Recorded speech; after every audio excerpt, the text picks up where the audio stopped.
Mbote na bino bandeko ezanga mama Yezu Henriette Kilumbu Shembo TV na ko présenter kaka publicité mbala sima to kolakisa ndeni na sali. Da base to sala na sala ki na volume 1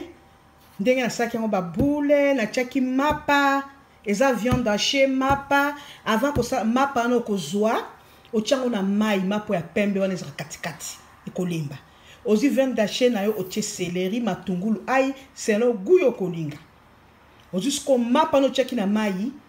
osangisango na viande hachée po elemba o beti yango elembi ozusko maki ya mobimba na lakisa ko na volume 1 kolanda ndena eko cha na kangisango na viande hachée ta ezalaki boulboui na mubesu ezalaki boy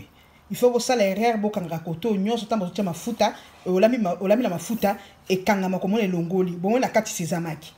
po na chaki viande hachée na nga bien te et qui na mafuta elongwe wana eza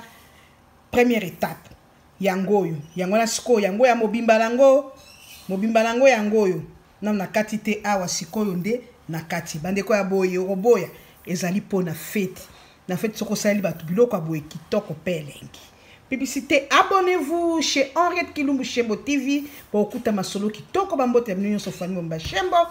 na dimbola papi bola bambote mingi omoyanje na kati Irlande bambote mingi oyo recette kitoko nakola kisango ndenge na bandaki